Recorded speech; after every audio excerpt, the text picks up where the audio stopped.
Hello, my fantastic and fantastic, and today I want to talk about the July North American news that was put out by Gung Ho North America just recently. So, these types of news things are helpful because it gives us players the opportunity to budget our stone usage accordingly, because if there is an event that is coming up that we know looks appetizing, we can save or start saving our magic stones for it.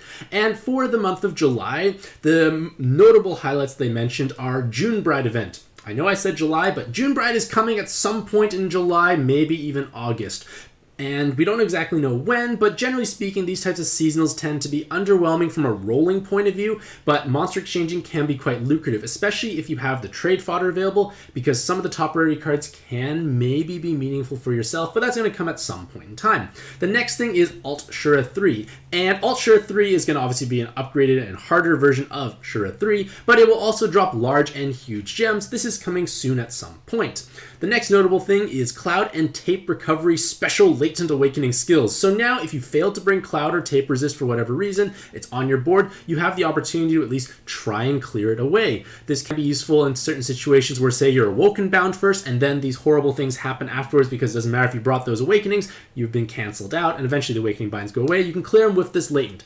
Cool. More tools is always nice, but it also makes me think, is Gung Ho just going to be sprinkling in more and more mechanics that makes it harder and harder to overcome?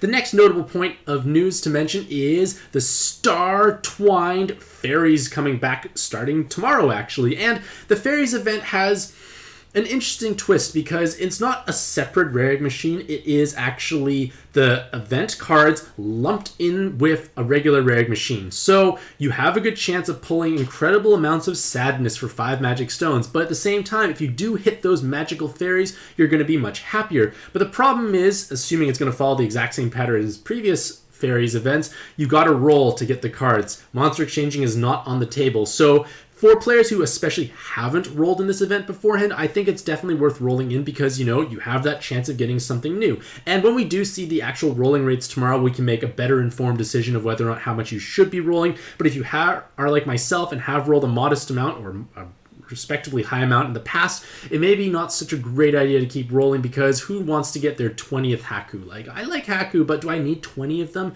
Maybe, maybe not. The next thing is new Great Witch Story Dungeon. Story modes are great because every player can access them. Because they are fixed teams, the difficulty is not going to be absurdly high to the point where no one can clear it. Like, we are given the tools to clear said respective dungeons. So it's great chance for new players to pick up more tasty rewards. New evolutions will be available for Zella, so that's something to keep on the lookout for. And then finally, version 20.0 will be coming to us soon, and it's going to give us new awakenings, including add typing, such as adding a dragon typing to a card. And this adding of a typing, I'm going to use dragon as an example, is quite meaningful, because let's say you have Valentine's Ideal, and you love your Valentine's Ideal. She needs to have dragon or balance type cards. Now, with this weapon assist, you can basically convert a card who did not have that typing into having the typing for your particular team. So this lets you potentially utilize cards you couldn't have necessarily accessed beforehand, and it gives you more opportunities for team building options.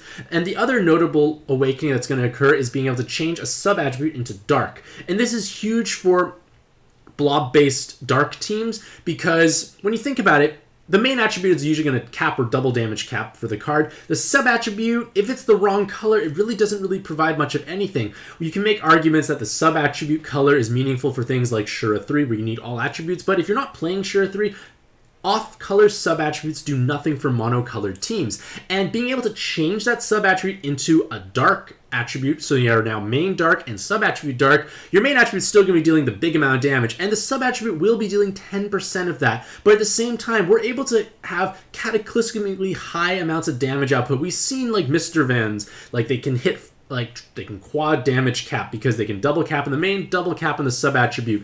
Academy Ina is going to be able to now gain a sub-attribute, and with her brick or blob awakenings, she's going to be having huge amounts of personal damage, and having that extra amount of damage capping can make a big difference when you're trying to calculate the damage and health thresholds. Maybe you're trying to hit that 40 billion threshold to, one-shot as Shamali or Orochi or Paimon, and now you can possibly do so with this sub-attribute being changed. So it's definitely going to open up new team-building opportunities, but again, I do honestly feel like the game is starting to get quite quite bloated in the sense that there's just so many different mechanics nowadays, and it can be quite difficult to try and juggle all of them at the same time. But again, once we do get them, it's possibly going to definitely open up new options for ourselves. Now, that being said, let me know what you think about these July news updates in the comments down below. Which one of these are you most excited for, and have you saved up enough magic stones to roll in any of these particular events? Regardless of all that, hopefully you all have a truly fantastic day. I wish you all the best luck in your own pad adventures, and happy puzzling.